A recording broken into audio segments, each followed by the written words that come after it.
90 రోజుల కోర్సు పూర్తి చేస్తే చాలు 100% ప్లేస్మెంట్ సపోర్ట్ తో సాఫ్ట్వేర్ జాబ్ మీ సొంతం. వెంటనే కోడ్ జ్ఞాన్ డెస్టినేషన్ ని సంప్రదించండి. హలో శ్రావణ వారణాసి గారు. హలో నాగరాజ్ గారు. జనరల్గా మేనిఫెస్టేషన్ చేసేటప్పుడు అంటే మనకి కొన్ని బ్లాక్స్ ఉంటాయి, అవి క్లియర్ అవ్వాలి అనుకునేటప్పుడు ఒక రైట్ టైంలో చేస్తే అవి క్లియర్ అవుతాయి. ఆ టైమింగ్స్ని కూడా ఐడెంటిఫై చేయాల్సినటువంటి అవసరం ఉంది అని చెప్పి చెప్పడానికి అలాంటి టైమింగ్స్ ఏమైనా ఉంటాయా? ఏ టైంలో చేస్తే మనం అనుకున్నటువంటి లక్ కానివ్వండి, లేదంటే మనీ కానివ్వండి, లేదా కొంతమందికి హెల్త్ కానివ్వండి, వెల్త్ కానివ్వండి, ఏ విధంగా కలిసే అవకాశం ఉంటుంది? సో వండర్ఫుల్ క్వశ్చన్ నాగరాజ్ గారు. మనం లైఫ్లో మనము కొన్ని సాధించాలి అని అనుకుంటే కొన్ని మనం కష్టపడితే అవుతాయి. అంటే మన మైండ్ సెట్ని మార్చుకుని కొంచెం హెల్త్ పరంగా ఉన్నాను, ఎక్సర్సైజ్ చేసుకుంటూ మెడిటేషన్ చేసుకుంటూ ఏమైనా చేసుకుంటూ ఉంటే మన హెల్త్ అనేది బెటర్ అవుతుంది, మానసికంగా కానీ శారీరకంగా కానీ. అలాగే కొన్నిసార్లు మనం ఎన్నో వీడియోల్లో నేను చెప్పాను యాంగర్ని ఎలా మేనేజ్ చేసుకోవాలి, ఎమోషన్స్ని ఎలా కంట్రోల్ చేసుకోవాలి అనేవి మనం మాట్లాడుకుంటూ ఉంటాం. అయితే కొన్నిసార్లు కొన్ని మన కంట్రోల్లో ఉండవు, మన కంట్రోల్ దాటి ఉంటాయి. ఇప్పుడు మనం రోడ్డు మీద వెళ్తున్నప్పుడు ఎవడో మన తప్పు లేకపోయినా సరే సడన్గా ఎవడో ఒకటి వచ్చి గుద్దేస్తూ ఉంటాడు, ఇబ్బంది జరగచ్చు. రోడ్డు మీద నడుచుకుంటూ వెళ్తున్నా ఏదో ఒకటి వచ్చి గుద్దచ్చు, ఇలాంటివి జరుగుతాయి. ఇలాంటివి యూనివర్సల్ సిగ్నల్స్ అనమాట, మన చేతిలో ఉండవు, యూనివర్స్ కనెక్ట్ అవుతుంది. అంటే మన చిన్న దేహానికి, మన ఉన్న చిన్న మైండ్ సెట్కి మనం ప్రపంచంలో ఎన్నో అద్భుతాలు జరిగే దాంట్లో మనం చూడటమే తప్ప మనం ఏం చేయలేము. సో అలాగే కొన్నిసార్లు మేనిఫెస్టేషన్ చేయడానికి కొన్ని ఆపుతుంటాయి. అవి మెంటల్ బ్లాక్స్ అయినా ఉండొచ్చు, ఈ హెల్త్ బాగోకపోవడం కావచ్చు, ఏదైనా జరుగుతుంటాయి. పీస్ ఆఫ్ మైండ్ లేకపోవడం వల్ల కావచ్చు, కొన్ని ఉంటాయి. సో ఇవి ఎలా జరుగుతుందంటే యూనివర్స్ వల్ల జరుగుతుంది. అంటే యూనివర్స్లో మనకి దగ్గరగా ఉండి చాలా ప్రభావం చేసేది ఏంటంటే మూన్. సో చంద్రుడు మనకి తెలుసు, మనకి ఎన్ని రోజులు ఉంటాయి నెలకి 30 రోజులు. కానీ మన ఋషులు మహర్షులు వీళ్ళు ఇలా ఫస్ట్ సెకండ్ థర్డ్ అని కాకుండా ఎలా లెక్క పెట్టేవాళ్ళు? ఇలా చూడండి, ప్రథమ ద్వితీయ తృతీయ చతుర్థి పంచమి షష్ఠి సప్తమి అష్టమి నవమి దశమి 11వ రోజు ఏకాదశి ద్వాదశి త్రయోదశి చతుర్దశి అండ్ పౌర్ణమి. ఇదేంటి శుక్లపక్షంలో వచ్చేది. ఈ టైంలో ఏమవుతుందంటే చంద్రుడు బ్రైట్ అవుతూ ఉంటాడు. ఏకాదశి ద్వాదశి త్రయోదశి చతుర్దశి పౌర్ణిమ ఫుల్ అవుతారు. దాని తర్వాత ఎటు వెళ్తుంది? కృష్ణపక్షంలోకి వెళ్తుంది. అప్పుడేమవుతారు? చంద్రుడు డార్క్ అవుతూ ఉంటారనమాట. అదంతా మనకు తెలుసు, సూర్యుడు ఇలా లైట్ పడుతుంది, అదంతా మళ్ళీ సపరేట్ స్టోరీ. సో ఇలా క్యాలిక్యులేట్ చేసేవాళ్ళు. అయితే ఇప్పుడు మనం దేని గురించి మాట్లాడుకుంటున్నాము? బ్రైట్ సైడ్గా మూన్ అవుతుంది కదా, ఆ బ్రైట్ అయ్యే సైడ్ త్రయోదశి రోజు మనం ఉన్నాం. 13వ రోజు ఇంకో 2 రోజులు అవుతే పౌర్ణమి. సో త్రయోదశి అండ్ ఎస్పెషల్లీ ఈ 2025 జనవరి రోజు శనివారం వచ్చింది. త్రయోదశి శనివారం రావటం చాలా ఆస్పీషియస్, అంటే చాలా మంచి రోజు. ఆ రోజు మరి ఏం చేయాలి? సరే మంచి రోజు అని తెలుసుకున్నాం. అసలు ఆ మంచి టైం ఏంటి అనేది అందరూ అర్థం చేసుకోవాలంటే ఆ టైం ఏంటంటే జనవరి 11వ తారీఖు పొద్దున పూట 8:21 నుంచి తర్వాత రోజు జనవరి 12 6:33 వరకు పొద్దున పూట అద్భుతమైన సమయం. అది శనివారం త్రయోదశి వచ్చింది. సో చాలా మంచి టైం. ఇంకా మనం దాన్ని మ్యాక్సిమం యూటిలైజ్ చేసుకోవాలి. ఇంకా మంచి టైం అంటే ప్రదోష వేళ చేస్తారనమాట. ఏం చేయాలనేది నేను నెక్స్ట్ చెప్తూ ఉంటాను. 5:43 సాయంత్రం నుంచి 8:26 సాయంత్రం వరకు, ఈ 2:42 చాలా అద్భుతమైన సమయం. ఈరోజు కనుక మనం ఫాస్టింగ్ చేసినా, ధ్యానం చేసుకున్నా, పూజ చేసినా అద్భుతమైన ఫలితాలు వస్తాయి. మనకి ఏవైతే మనం యూనివర్స్లో మనల్ని ఏవైతే బ్లాక్స్ చేస్తున్నాయో, మనల్ని పీస్ ఆఫ్ మైండ్ లేకుండా చేస్తున్నాయో, మన హ్యాపీనెస్ని తగ్గిస్తున్నాయో, వీటిని మనం పెంచుకోవాలి, హ్యాపీనెస్ని పెంచుకోవాలి, పీస్ ఆఫ్ మైండ్ని పెంచుకోవాలి అనుకుంటే ఈ సమయంలో మనం శివపార్వతులది ధ్యానం చేసుకోవటం, పూజ చేసుకుంటే అద్భుతమైన ఫలితాలు వస్తాయి. సరే ఏం చేయాలి అనేది తెలియలేదు, శివుడు పార్వతి ఇద్దరిని కలిపి చేయాలి. లేదు మీకేమీ తెలీదు అని అనుకుంటే ప్రశాంతంగా కూర్చొని ఓం నమః శివాయ అలా నెమ్మదిగా చాంటింగ్స్ చేసుకుంటూ ఉంటే ఎంత ప్లెజెంట్నెస్ వస్తుందో. అది 11 టైమ్స్ కానీ, 21 టైమ్స్ కానీ, 108 టైమ్స్ కానీ, 128 టైమ్స్ కానీ, 121 టైమ్స్ కానీ మీరు చేసుకుంటూ ఉంటే ముందు మన మైండ్ అనేది రిలాక్స్ అవుతుంది. బట్ ట్రూ అండి. అంటే మీరు అలా చెప్తున్నారు కాబట్టి సారీ టు ఇంటరప్ట్ యూ. మనస్ఫూర్తిగా మీరు అనుకొని చూడండి, మీకు తెలియకుండానే లోపల ఆ పవర్ పెరుగుతున్నట్టు అనిపిస్తూ ఉంటుంది ఆ చాంటింగ్లో. ఎస్, ఓం నమః శివాయలోనే. ఎస్, కొన్నిసార్లు మీరు అనుకుని కింద కామెంట్ బాక్స్లో టైప్ చేసినా కూడా డెఫినెట్గా దాని రిజల్ట్ తెలుస్తుంది. అది ఉంటుందండి. ఆ వైబ్స్ కూడా ఉంటాయి. చాలా కళ్ళు మూసుకొని మన చాంటింగ్ ఓం నమ శివాయ అనుకున్నా కూడా అది తెలుస్తుంది దాని పవర్.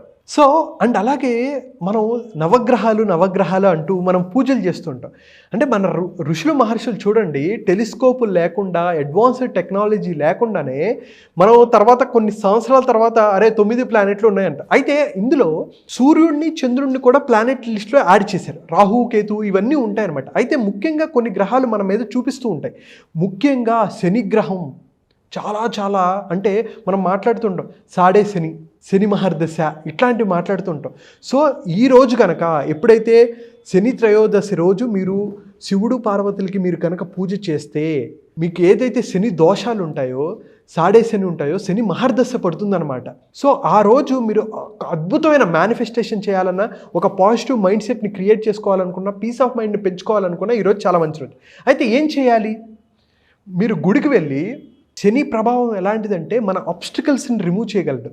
కాబట్టి ఒక తైలాభిషేకం చేయొచ్చు. గుడికి వెళ్ళి ఈ నవగ్రహాలు ఉంటాయి కదా, శనీశ్వరుడి మీద మీకు వచ్చిన మంత్రం ఓం నమ శివాయ అనుకుంటూ అయినా, లేకపోతే శని మంత్రం వచ్చినా సరే మీరు ఈ తైలాభిషేకం చేస్తే అద్భుతమైన ఫలితాలు వస్తాయి. దాంతోపాటు నవధాన్యాలు మీరు ఇవ్వచ్చు. అలాగే నల్ల దుస్తులు ఉంటాయి, ఆ నల్ల దుస్తులు పేదవాళ్ళకి ఇవ్వచ్చు. చెప్పులు పేదవాళ్ళకి ఇవ్వచ్చు. నల్ల చెప్పులు కానీ మీరు ఏవైనా ఉంటే పేదవాళ్ళకి ఇవ్వచ్చు. ఏదైనా డొనేట్ చేయాలి. చూడండి, మనం తప్పులు పోవాలి అంటే కనీసం ఇలాంటివి చేస్తే పేదవాళ్ళకు ఉపయోగపడతాయి. ఇంకా కాకులు, కొంతమంది మనం అంటూ ఉంటారు కాకులు కూడా భిక్షం పెట్టడు. తింటూ ఉండగా కాకు వస్తే ఇలా కూడా అండవు, ఎందుకంటే ఈ మెతుక ఎగిరి పడుతుంది అని అంటారు. కాబట్టి ఏం చెప్తారంటే మన పురాణాల ప్రకారం మీరు దానం చేయండి. దానం చేయటం వల్ల మనకి ఖచ్చితంగా శాంతులు వస్తాయి. కానీ ఎంతోమందికి మనం వాల్యూ యాడ్ చేస్తున్నాం. ఎంతోమంది లైఫ్లో మనం వాళ్ళ పురోగతికి మనం ఉపయోగపడుతున్నాం. కాబట్టి ఆ మంచి మనకి జరుగుతుంది. కర్మ ఫలితం. కర్మలు అంటే ఏంటి? మనం ఏదైతే చేస్తున్నామో, నేను మీతో నెగిటివ్గా మాట్లాడితే ఎవడో ఒకటి నన్ను నెగిటివ్గా అంటాడు. నేను మీకన్నా పవర్ఫుల్, నేను మిమ్మల్ని తిట్టాను, నాకన్నా పవర్ఫుల్ వాడు నన్ను తిడతాడు, వాడికన్నా పవర్ఫుల్ వాడు ఇంకొకటి తిడతాడు. సో మన యూనివర్స్లో ప్రతిదీ ఇంటర్లింక్డే. ఎక్కడో అక్కడ ఏదో ఒకటి జరుగుతూ ఉంటుంది. సో మనం మంచి చేస్తే ఏదో ఒక రోజు మనకి మంచి వస్తుంది, మనం చెడు చేస్తే ఏదో ఒక రోజు మనకి చెడు వస్తుంది. కాబట్టి దానం చేయండి. నల్ల వస్త్రాలు దానం చేస్తారా? నల్ల పప్పులు ఉంటాయి అవి దానం చేస్తారా? ఆయిల్స్, కొన్ని అల్లం నూనెలు కానీ ఇలాంటివి దానం చేయటం వల్ల మనకి మంచి జరుగుతుంది. మన పీస్ ఆఫ్ మైండ్ పెరుగుతుంది. మన ఏవైతే మేనిఫెస్టేషన్ బ్లాక్స్ ఉంటాయో అవన్నీ తొలగిపోతాయి. సో మరొక్కసారి నేను టైం చెప్తున్నాను. ఎస్పెషల్లీ జనవరి 11 పొద్దున పూట 8:21 నుంచి తర్వాత జనవరి 12 6:33 వరకు మీరు కనుక ఫాస్టింగ్ చేయగలిగితే, ఉపవాసం ఉండగలిగితే చాలా మంచిది. దాంతోపాటు మీరు నిత్యంగా శివుణ్ణి ఆరాధించుకోవటము చేస్తూ ఉండొచ్చు. అండ్ అలాగే ఇంకా కుదరలేదు, కొంతమంది ఉద్యోగాలు చేసుకుంటూ ఉంటారు, కొన్ని కుదరకపోవచ్చు. ఆ రోజు ఎస్పెషల్లీ జనవరి 11వ తారీఖు సాయంత్రం ప్రదోష వేళలో యాక్చువల్గా దేవతలు తిరుగుతూ ఉంటారు. మనం ఏదైనా కోరికలు అనుకున్నా సరే, మేనిఫెస్టేషన్ చేయాలనుకున్నా కూడా అది చాలా మంచి సమయం. 2:42 ఆ టైంలో 5:43 స్టార్ట్ అవుతుంది. 8:26 వరకు సాయంత్రం వరకు మీరు చేస్తే అద్భుతమైన ఫలితాలు వస్తాయి. మీ మేనిఫెస్టేషన్ బ్లాక్స్ తొలగిపోయి పీస్ ఆఫ్ మైండ్ దొరుకుతుంది. కాబట్టి అంతా సవ్యంగా జరుగుతుంది. ఎలా సార్ అంటే ఆ టైమింగ్స్లో అవుతుందని చెప్పేసి మామూలుగా చెప్తున్నారు కదా, జనరల్గా అంటే ఆ నేచర్ మనకు కనెక్ట్ అయిందని ఎలా తెలుస్తుంది మనకి? చాలా ట్రిక్కీ క్వశ్చన్ నాగరాజ్ గారు. సో అసలు యూనివర్స్తో మనం కనెక్ట్ అయ్యామా, నేచర్తో కనెక్ట్ అయ్యామా అని మనం ఏవేవో చేయక్కర్లా. సింపుల్ ఎగ్జాంపుల్, మీరు ఇంట్లో వంట వండుకుంటున్నారు. ఒక ఇంత పంచదార తీయండి, పంచదార తీసి అక్కడ జల్లండి. అక్కడ ఏముండవు, కాకులు ఉండకూడదు, లేకపోతే చీమలు ఉండకూడదు, ఏమి ఉండకూడదు. అలాంటి ప్లేస్లో మీరు జల్లండి. కొన్ని గంటల తర్వాత చీమలు వచ్చేస్తాయా లేదా? అక్కడికి వచ్చేసి మిగతా వాటికి కూడా కమ్యూనికేషన్ ఇస్తే, అక్కడ పంచదార ఉంది, రా రా రా అంటే కొన్ని వేల చీమలు అక్కడికి వచ్చేసి వాటిని తింటాయి కదా. అంటే నేచర్కి ఎలా తెలిసింది? ఎక్కడో పెట్టింది కొంత టైంలోనే. ఆ చీమలకి ఎలా తెలిసింది అంటే సిగ్నల్స్. ప్రకృతి దానికి చెప్తుంది, అరే బాబు అక్కడ పంచదార ఉంది, నువ్వు వెళ్ళి తిను అని చెప్పి. అలాగే స్వచ్ఛంగా మనం కనుక ఫోకస్డ్గా ఉండి పీస్ ఆఫ్ మైండ్తో ఉన్నాం అనుకోండి, ఇవి ఇప్పుడేంటి దీనివల్ల మనం కష్టపడకుండా మన మైండ్ సెట్ మార్చుకోకుండా ఏవి అవ్వవు. కానీ ఇలాంటి ప్లానెటరీవి కూడా మన మీద ఇన్ఫ్లుయెన్స్ చూపిస్తాయి. ఇంకొకటి మీకు తెలుసు కదా, పౌర్ణమి రోజు సముద్రంలో పెద్ద పెద్ద అలలు వస్తాయి, తెలుసు కదా. ఆ టైంలో ఏం చెప్తారు, మీరు చేపలు పట్టడానికి వెళ్ళొద్దు, పెద్ద పెద్ద అలలు వస్తుంటాయి. అంటే ఈ గ్రావిటేషనల్ పుల్ అనేది ఉంటుంది. అంటే మనకి తెలియకుండా, మన సెన్సరీ ఆర్గాన్స్కి తెలియకుండా విశ్వంలో చాలా జరుగుతూ ఉంటాయి, కాస్మిక్ ఎనర్జీ ఉంటూనే ఉంటుంది. దాన్ని అబ్జర్వ్ చేసుకునే కెపాసిటీ మనకు ఉంటే అద్భుతమైన ఫలితాలు పొందుతాం. దాన్ని వాడుకోవాలి, మనం ఎలా వాడుకుంటాం అనే దాని మీద డిపెండ్ అయ్యి. ఎస్, మనం ఎప్పుడైతే పీస్ ఆఫ్ మైండ్గా ఉన్నామో, ఎక్కువ ఆలోచన లేకుండా ప్రశాంతంగా ఉంటామో, మనం ఈజీగా మేనిఫెస్ట్ చేయగలం. ఎలాగైతే ఒక పంచదార వేసినప్పుడు సిగ్నల్స్ ఒక చీమకి వెళ్ళిపోయి ఆ చీమ వచ్చి పంచదార తింటుందో, మనం కూడా ప్లెజెంట్గా ఉంటే యూనివర్స్ కూడా సిగ్నల్ ఇస్తుంది, అరే అక్కడ డబ్బులు ఉన్నాయి, వెళ్ళి ఆ పని చేయి, లేక అక్కడ నీకు ప్రమోషన్ వస్తుంది, వెళ్ళి ఆ పని చేయి, ఒక నీకు పీస్ ఆఫ్ మైండ్ వస్తుంది, ఆ పని చేయి అని చెప్పి మనకు విశ్వం సిగ్నల్స్ పంపిస్తూ ఉంటుంది అనమాట. ఫస్ట్ మన కర్మ మనం చేయాలి, అంతే. మన కర్మ మనం చేసుకుంటూ యూనివర్స్ సపోర్ట్ మనం తీసుకుంటాం. అది ఎలా పెరుగుతుంది, ఆ పాజిటివిటీ ఎలా పెరుగుతుంది నాగరాజ్ గారు? ఇప్పుడు నేను ఒక చిన్న హెల్ప్ చేశాను, ఒక పేదవాళ్ళకి వస్త్రాలు ఇచ్చాను, చలికాలం ఉంది, చలికాలంలో దుప్పటి నేను ఇచ్చాను.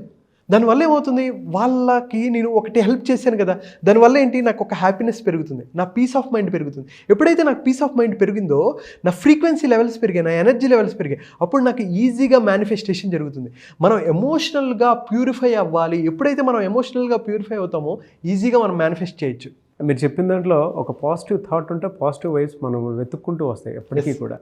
అందుకే మనం అతను డొనేట్ చేస్తే అది తిరిగి రిటర్న్ ఏ విధంగానే వస్తుంది. అంటే మనం ఇందాక మీరు పంచదార ఏ విధంగా అయితే మనం ఒక్కొక్క ప్యూర్ హార్ట్ తోటి ఇలా ఒక్కొక్క స్వీట్ ఇస్తే తిరిగి మనకి నేచర్ రూపంలో ఏదో రూపంలో మంచి జరిగే అవకాశం ఉంటుందని చెప్పేసి బెస్ట్ ఎగ్జాంపుల్ అండి. Anyway sir, thank you so much Shravan గారు. Thank you so much Nagaraj గారు. చాలామంది క్లాసెస్ అడుగుతూ ఉన్నారు. ఓకే, ఇప్పుడెప్పుడు ఎన్రోల్ చేసుకొని క్లాసెస్లోకి ఎంటర్ అవుదాం అనుకునే వాళ్ళు ఉన్నారు. చాలామంది అడుగుతున్నారండి. So thank you so much for the response. అయితే క్లాసెస్ జనవరి 16వ తారీఖు నుంచి స్టార్ట్ అవుతాయండి. 9 రోజులు, 16 నుంచి 24 వరకు స్టార్ట్ ఉంటాయి. అయితే మనం ఎందుకు పండగ తర్వాత పెట్టామంటే, ఒక మంచి టైంలోనే మనం స్టార్ట్ చేయాలని అనుకుంటాము. సో ఎవరైతే ఇప్పుడు మీరు వీడియో చూస్తున్నారా, వితౌట్ మీరు సంక్రాంతికి వెళ్తారు, ఎంజాయ్మెంట్లు ఎప్పుడైనా చేసుకోవచ్చు. కానీ సంవత్సరానికి 1-2 సార్లు జరిగే బ్యాచ్లు, సంవత్సరాన్ని అద్భుతంగా చేసుకోవాలి, జనవరి నుంచి అద్భుతంగా లైఫ్ మార్చుకోవాలి, మీరు అనుకున్న లక్ష్యాలు సంపాదించుకోవాలి, సాధించుకోవాలి, డ్రీమ్స్ని ఫుల్ఫిల్ చేసుకోవాలి, అండ్ అలాగే మనీని మేనిఫెస్టేషన్ చేసుకోవాలి, మీ అప్పుల నుంచి బయటికి రావాలి. ₹1,00,000 నుంచి ₹1,00,00,000 వరకు అప్పున్నా సరే, ఈ అప్పుల ఊబిలో నుంచి బయటకు వచ్చి ఒక అద్భుతమైన లైఫ్ని ఎలా లీడ్ చేయాలనే దాన్ని 9 రోజులు మనం మాట్లాడుకుంటామండి. సో మైండ్ఫుల్ మిలీనియర్ 9 రోజుల పాటు విత్ మనీ మేనిఫెస్టేషన్, మన హ్యాబిట్స్తో పాటు మన మైండ్ సెట్ని ఎలా బెటర్ చేసుకోవాలనేది మనం మాట్లాడుకుంటాం నాగరాజ్ గారు. డెఫినెట్గా అండి. సో జనవరి 16th నుంచి బ్యాచ్ స్టార్ట్ అవుతుంది. ఎవరైనా ఎన్రోల్ చేసుకోవాలి అనుకున్నటువంటి వాళ్ళు వెంటనే ఎన్రోల్ చేసుకోండి. ఎలా సార్, అంటే ఆన్లైన్ ఉంటుందా, ఎలా ఎన్రోల్ చేసుకోవాలి సార్? సో మార్నింగ్ ఉంటుందండి క్లాస్. సో ఎవరైతే ఇంట్రెస్టెడ్ ఉన్నారో కింద కనిపిస్తున్న నెంబర్కి కాల్ చేసి మోర్ డీటెయిల్స్ అడగచ్చు, మా టీం మీకు ఫుల్ డీటెయిల్స్ ఇస్తారు. Okay, anyways thank you so much Shravan గారు. Thank you so much.